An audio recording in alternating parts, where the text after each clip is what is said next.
It is actually an off day here at Nomadik Customs, but we came in to finish up a van. So a group of us that came in just to finish up this van. You guys can tell that we are exhausted, at least I am. I know some of these guys are. I know this one right here is extremely exhausted. Wes put in a lot of time into this van, so I think this van, are you putting the Lagoon in right now? I actually showed this van off. I showed this van off with you actually, Wes. We actually walked through it like. I mean, it was a while ago. What's really cool about this layout is you've got your galley here in front, galley here in the side. Split galley. Split galley. This is a wet room. Would you call it a wet room? Yeah, for a long time. And then the bed actually goes up, and then that's a bench area in the back. So this video is probably about 4 weeks after that. I don't know. But anyways, you go back and actually watch that video as well. Matt is out here putting the bug screens on. That's a weird looking sink. I didn't even realize that. That's a cool sink. It's a horizontal sink. This was not in before, but oh, well, actually, I'm standing in the bathroom now. That's not right. And now I remember. The video was actually Wes and I were standing in the bathroom opposite each other. And Wes, you and I fit in here. Like, we have a lot of room. Yeah. This is crazy. So they created this room. This is a really cool layout. I don't think I've ever seen this layout in a van before. The bathroom in the middle. We've got the living quarters in the front. And we've got, actually I shouldn't say that. It's the kitchen in the front, excuse me. And then you have the living quarters and bedroom in the back. So nice little area for lounge. And then this bed actually drops down, which I'm not going to do it right now. But if you want to see it, you can just look at the tour. And then check this out. We got pocket. Rad. So rad. Definitely one of my favorite vans. I mean, I didn't know how the black and the walnut were going to play off each other, but I think with the lighting and everything they did really, really well. The guy in the back there, Kevin, I don't know if you guys can see him. He put in a massive long day yesterday, him and Edwin the other day, putting on suspension. I mean, just so much work went into this from a whole team effort. With a bit in it. Phillips? Yeah, Phillips. I love these black Lagoon mounts now. I love how they started making that. Is there a regular drill bit drill? Like a backlighting drill? And that's going to be it for this van. The Great Gatsby mobile. You think this is like a Great Gatsby mobile? Gatsby. Gatsby? I honestly, I haven't seen the movie and I haven't read the book. I know. 1920s. I'm sorry. I didn't read the book like everybody was supposed to in high school. I'm sorry. Yeah. I'm also dyslexic. You can't read. So let's have a nice little martini party back here. That's the vibe that you're getting off of this? Yeah. Well, as you guys can see behind us, we've got several more vans that have to be done. We are working around the clock to get them done. I think we have this one going out, and then we're gonna fast forward to another day because I'm gonna show you guys the inside of another van that was just finishing up, and also totally different look, which is just really cool because it's like we have a very dark speakeasy vibe from what Wes just said. And let's go check out this. What would you call Don James? As more of a light, airy feel, very modern. This is on the longest wheelbase possible on a Sprinter, and the other client is on the shortest wheelbase, the 144. This is a 170 extended. The one outside that I'm going to show you guys later in a second, 144. So let's check all that.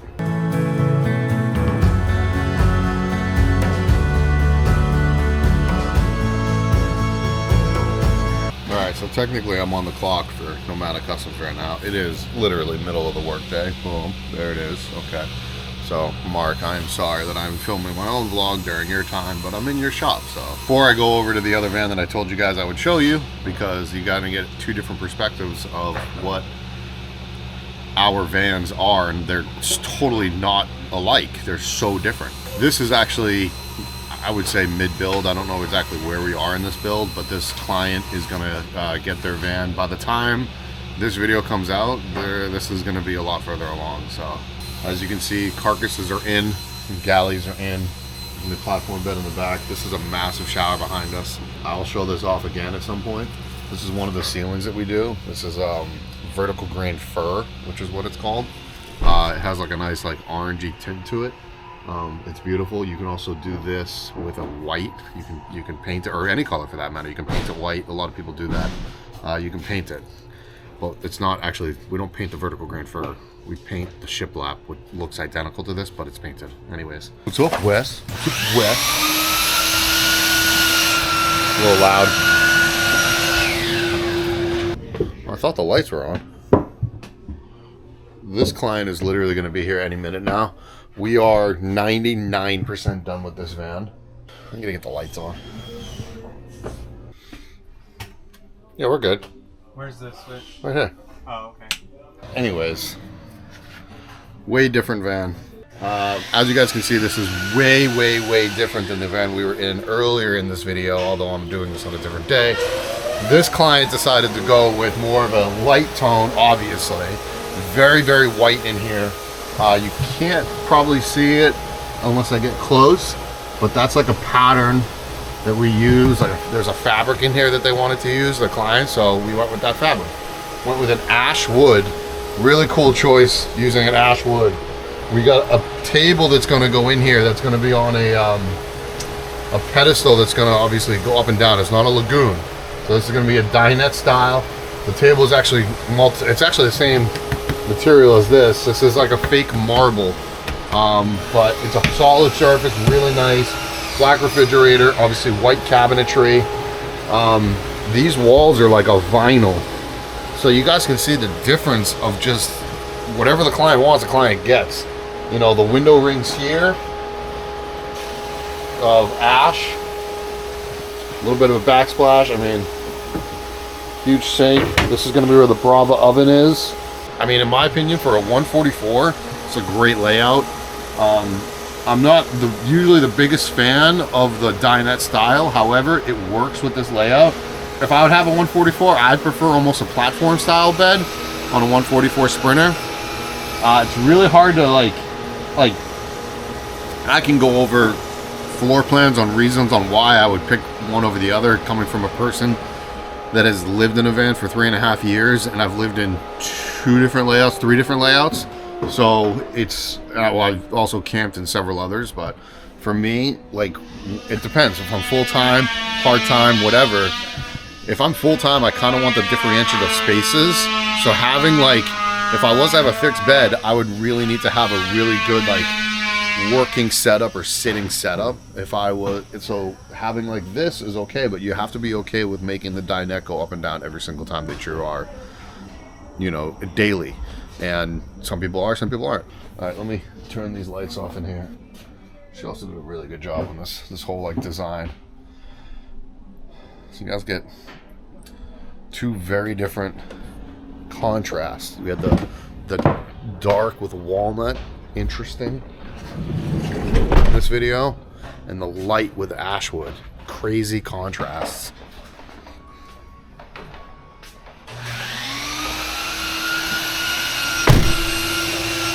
You see that fabric again. She's actually heading over to, I'm not going over there, but she's headed over to Inhabit Designs today, which is a company that makes flooring for the whole front of the van, and they're gonna do it in this van. Let's show you some more stuff before this video ends.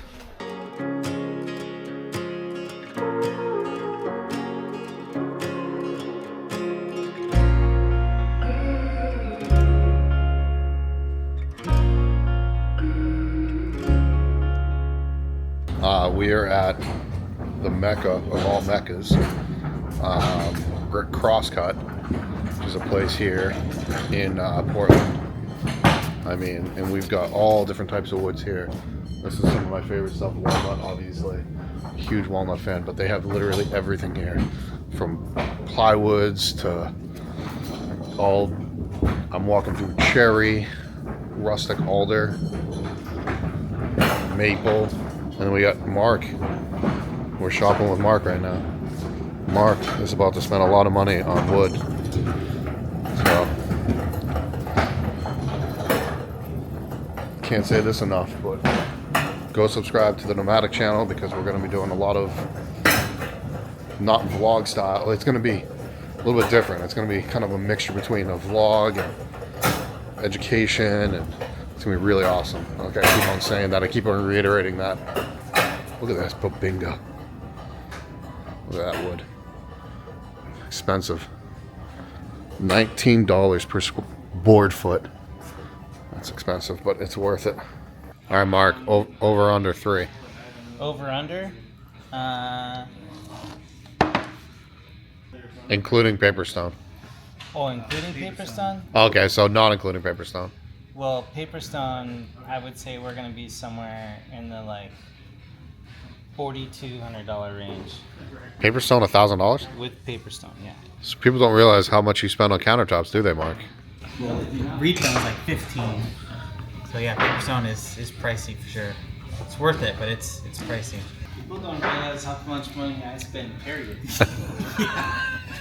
And how little I make, period. Probably Everyone goes, oh, this is a $200,000 van. These guys have got to be making a ton of money. Well, guess what? I got $75 and like $2,000 in the bank. So, Well, that's what happens when you pay rent, insurance, 17 employees. Don't blame me. We're going to get a total here in a minute. Once. It's slowly but surely dropping. So the lumber today is $27.10, not Oh. including paper stone. Under Paper under stones. 3. yeah, so what I say, 42? Oh, I lied. I didn't do the Osmo. Yeah, that's $165 for Osmo. 28.62 plus 13. 13 for the So so I said 41. 42. Yeah. Boom.